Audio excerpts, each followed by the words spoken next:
All right, the April stats are out. I am Ryan Taylor. I'm with Royal LePage Atlantic, 12th year realtor here in Moncton. Let's just get right into it. We're going to start with the Fredericton region, and then I'm going to give some insights after we go through the different markets. Okay, so starting with Fredericton, as you can see, the sales are down both year to date and for the month. For the month, down 4.4%, and year to date, down 2.1%. However, the new listings are up 6.8% for the month and then up 7% year to date. So as you can see, there's a little bit of a gap beginning to form in the more stable real estate market in New Brunswick in terms of new listings and sales. New listings are going up, sales are going down, active inventory is beginning to rise, MOI is slowly beginning to rise, but as you can see here, based off the SNLR, it is still in seller's market territory, but it is just barely hanging on right now. It's down 8% from last year, and it's down 17% from the year before. It's really a market that should be performing quite well. All of the government jobs are centralized in the Fredericton area. It's also home to UNB and St. Thomas. However, you can see even the stable market is beginning to get hit a little bit from the inevitable downturn in the real estate market across the country and the province. All right, now moving on to St. John. St. John, a little bit more volatile. I believe there's a little bit more upside, though. As you can see here in the data for the month of April, it's a small sample size, 165, but that is a decrease of 8.3% from last April. The sales were down 8.3% for April, and then year to date, they're also down 8.1%. New listings are up 10% for the month, and then year to date, they're up 4.9%. So same thing as in Fredericton. However, St. John is now in a balanced market for the first time since 2019. Now, much like the rest of the province, you're going to see here that the median and the average prices are not really moving down at all. That tends to happen, at least in New Brunswick. It's not always quick for the prices to react to the market cooling.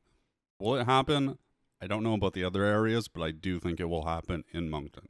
Now, St. John has the largest private employer. They also have the port, which has a lot of upgrades as of late. And even that, the sales are down 8.1% year to date, which is pretty substantial. Now, those are the two most happening markets, I guess, outside of Moncton. Let's move on to Northern New Brunswick. Now, Northern New Brunswick started the year as the best performing real estate market in terms of the SNLR. However, that has immediately fallen off a cliff. Now, the sales are down 34% for the month. Very small sample size, but also a huge number. New listings are also down 16%. Active inventory is down. The SNLR is down from 57 to 44.7, so 4.7% away from being in buyer's market territory. MOI is at 7.3, which is a 2-month increase. Yet, of course, the average and the median price are holding firm. The sale to list price ratio is about what it was last year, a slight increase. And then year to date, it's not just 1 month. The sales were down 12%, but the new listings, active listings are also both down, and the SNLR is technically still in balanced market territory on the year. I do expect that to begin to change, but it's a very low sample size market, and it's always been a slower market, so it's really hard to tell what's going on there, but it is cheaper to the point where a little bit more stability in the prices might be expected compared to a place like Moncton, Fredericton, St. John. All right, now on to Moncton. So the sales were down 10.5%. That is the second month in a row where the sales have been down. The new listings are now up 9.4% for the month. Active inventory up 3%. The SNLR is now below 50%, which is it's been a very long time since it's been that low in April. April is usually the hottest or second hottest month of the year. Now, the months of inventory, 4.6, that's very high for April. As you can see here, it was 6.4 in 2019. 4.6, though, is higher than even last year.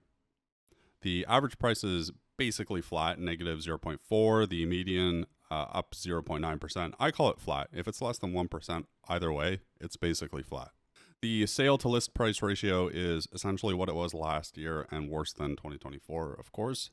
And the median days on market is beginning to creep up a little bit here at 33. So it takes over a month to sell something in April. It's been a long time since that's been the case.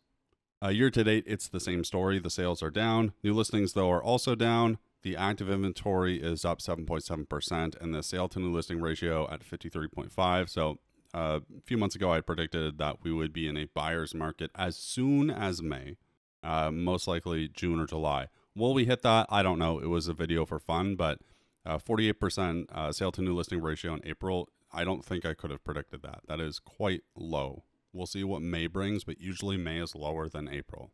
Now, MOI, so year to date, the MOI is at 4.9. This is the highest MOI that it's had since 2019 year to date. The average and the median price are essentially flat, though the average is down negative 1.3% year to date, and that is notable. Median days on market year to date, that's about 40. Now, if we look at the single detached category, the sales year to date are down. I'm just going to do year to date, by the way. Let's ignore the single month because it's a very small sample size. But year to date, the sales are down 12.3%. Dollar volume's down. New listings down 9%. Active inventory is down. Sale to new listing ratio about what it was last year, 52.7. The MOI 4.9, so that's creeping up. Average, median, both kind of hanging on for dear life right now. And then the median days on market 40. Now the single month is pretty crazy. The sales are down 17%, new listings up 5%. This is one of those markets you're going to want to pay close attention to as the year goes on and the sample size gets bigger. All right, now the semi-detached market. I have been of the opinion that this market is grossly inflated compared to every other portion of the market in Moncton. Now, it's a very small sample size. I'm not even going to consider looking at 50 sales, but if we look over year to date, the sales are up 42%. New listings are also up 31%. The sale to new listing ratio, it's still firmly in seller's market territory. MOI 3.2, which is creeping up a lot, by the way. Like back in the peak here, you can see 1.8, 1.4, 1.6. Like it was brutal buying a semi for like 3 straight years after 2021. But for some reason, the market has continued to hang on, even though clearly the supply is being added faster than it's being absorbed. And something to keep in mind too with this specific product category, we are talking about often first-time buyers, highly leveraged, 95.5 loan to value, oftentimes people who may or may not be ready to buy or own a house. And we've already seen some delinquencies of people who bought these semi-splits and semi-detached houses in general. And I won't be surprised if we see more of it. When I first got into this business in 2015, I was told to avoid listing semis that did not have paved driveways because it meant that it was likely I would not be able to be paid because there was not enough equity in the house to do it. Now, I don't know if that's the case now. I think a lot of people do have some equity, but something you have to keep in mind is if you put 5% down on a house, you're not actually getting 5% equity day one. 4% of that goes to CMHC, and then 1% you get to keep for the equity. But you know, if the prices drop 1%, all your equity is gone. And this is a very highly leveraged, high risk category. I do not think it is sustainable. I do not think the price increases have made sense since 2023. Now, I had a semi-detached listing, a semi-split, in May of 2022, and it was a dramatically different market than even just a month or two before that. What we saw in Moncton was the prices drop about 20% between February and the end of the year in 2022. Will that happen again? I don't know, but it's something to keep in mind. Like when that market completely stopped and, you know, people couldn't buy stuff with like 0% interest, it was dead. It was completely dead. Now specific product categories, again, very small sample size here. It's not really worth looking at. It's going to be like that in every other category. As we get 5, 6, 7 months into the year, we can start to look at the areas. But for now, you can't really come to any conclusions from this data. It's just way too small of a sample size. Now here, as you can see, I have the March 2026 data. So this is from last month. And this is 2 months in a row where the sales have been down. So this is something to keep in mind. New listings last month were down, but new listings month that we just had in April are up. So the sales continue to fall. The new listings continue to climb. Even though we had a short hiatus in March where the new listings also began to fall, that is over now. Now looking really quick at the employment data. So keep in mind, most of you know this, some people might not. The salaries in a location need to support the prices. It is very hard to sell a house when the median salary cannot qualify for the median price. Liquidity in a real estate market can disappear extremely fast, and it's important to keep a close eye on the jobs data, employment, salaries, that sort of thing. So we're just going to really quickly look into this. Now, as you can see here in the Maritimes, the Maritime provinces have always had really high unemployment rates relative to the rest of the country. New Brunswick, we're at 7%, Nova Scotia at 6% or 6.6%, PEI 7.3%, Newfoundland 9.5%. Newfoundland is often high. I'm not quite sure why. I think that might have something to do with the seasonality of like the fishing industry, but it's not my area of expertise. But it's just something to keep in mind here in New Brunswick. We have very high unemployment and the wages are not great. Now, this was released a few days ago. This is the StatCan median after-tax income of families and unattached individuals in Canada, so provinces, territories, 2020 to 2024. Now, if you look closely, you will notice that people are making less money in 2024 than they were in 2020. Substantially less, especially when you consider how expensive everything has gotten since then. And New Brunswick, of course, is no exception. New Brunswick, 65,000 median income, so household income after tax. That is pretty substantial when you consider how taxing the energy rates have gotten. Energy rates continue to climb in the province, and people continue to struggle paying for these things. And it's no surprise Canada, in Canada, New Brunswick, or sorry, not New Brunswick, the Atlantic provinces have the fastest growing rate of non-mortgage debt by far in the country. So that's the average per person non-mortgage debt. That includes Newfoundland, Nova Scotia, PEI, New Brunswick. Now that really shouldn't surprise anyone. Of course, when people are in energy poverty and their house poor, their rent's expensive, the food's expensive, and they can't afford things, they go into debt. Sometimes they go into debt to survive. Sometimes they go into debt to buy the things that they want. And this does matter. This does affect the rental market. It affects the housing market because people cannot qualify for mortgages if they have massive car payments. They need to be able to service the debt. The banks are going to look at the debt servicing. This is going to continue to matter more and more as people are unable to service the debt that they have. Now, in terms of mortgage rates, so obviously people need to earn money, but in order to buy these expensive assets, the credit market and the lending market has to make sense. And wow, those fixed rates are going up quite a bit. The treasury bills in the US are going up. The fixed rates in Canada are going up. They follow the bond yield. The bond yield, of course, follows the US T-bills. It's kind of complicated. I'm not great at explaining it, but basically when investors are scared of inflation, they are unlikely to want to buy bonds. And when people don't buy bonds, the yields go up. So a bond's yield and price are inversely related. The more people buying the bonds, the higher the price goes, the lower the yield gets, and vice versa. If nobody's buying the bonds, the yields shoot up. And that's what's happening right now because they're scared of inflation. They don't want the inflation to erode the value of the bond. And that's really bad for fixed mortgage holders right now. It's very bad. And it's not great that some people are considering variable. I would really recommend people avoid variable when they can. I just do not think it is worth the risk for most people. Yeah, you might save some money, but you also might lose a lot of money. You have to decide if you are a person that can deal with that sort of risk. Now, really, New Brunswick, you can just divide that into at least 3 different real estate markets. I'm sure you can break it down further than that, or 4 different markets. You, of course, have the St. John market. You have the Northern market, Moncton, and then Fredericton. And, of course, you have sub-markets off of that. So, St. Andrews is part of St. John's real estate board. But, I don't really know the inner workings of St. Andrews. All I can say is that, in general, I think people are tapped out in the New Brunswick region, and I think it's going to really come down to finding value in the right local areas. So be really, really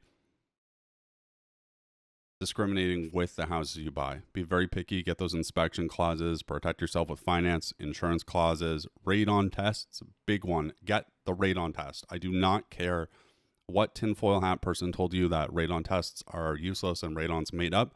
It is the leading cause of lung cancer in people that don't smoke, and the levels are extremely high in New Brunswick. Just get it tested. Better yet, assume any house you buy is going to have high radon and plan to get it mitigated after. And this goes especially if you're buying an old house and you insulate it. If you insulate a house, it's going to increase the radon level because the gas no longer has any sort of path to escape. Radon is more prevalent in the basement than any other part of the house, but if you're on a slab, it's still worth testing. Now, personal anecdotes. So, first of all, projections.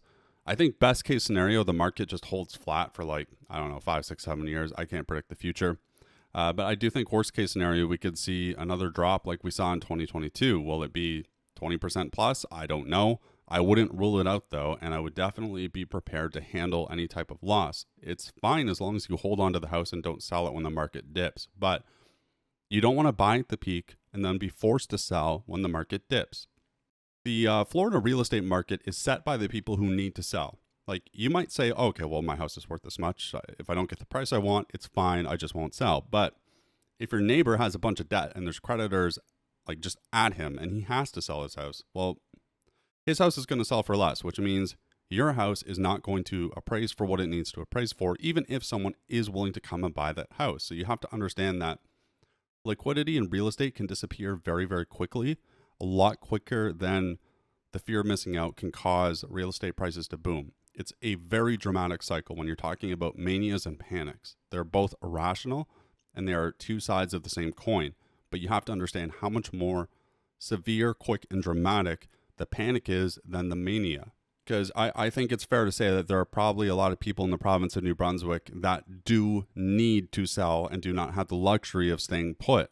And it's very important to make sure that if you are in a position where you are forced to sell, you are able to navigate that. Make sure that you are buying smart and buying when it's right for you, not just buying when you think you have to buy. That's very important.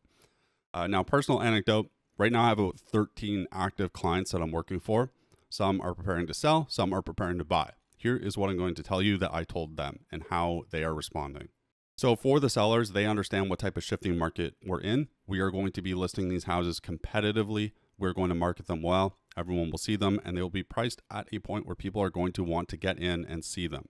For the people buying houses, I'm telling them to be very patient, very cautious, lock in your pre-approval, lock in the rate, just in case something good comes up.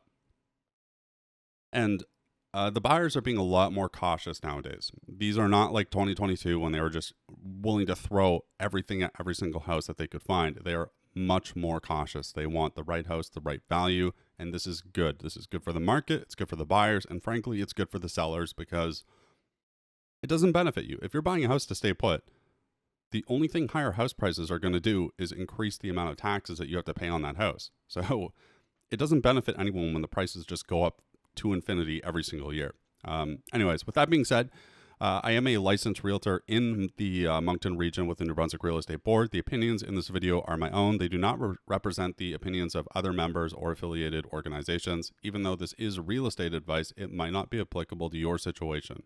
So contact a local qualified professional prior to making any decisions related to real estate or finance. With that being said, please like and subscribe. If you have any questions about specific streets, markets, or areas, leave them in the comments or call me on my phone. I always answer 506-232-5452. Thank you very much. Have a safe week.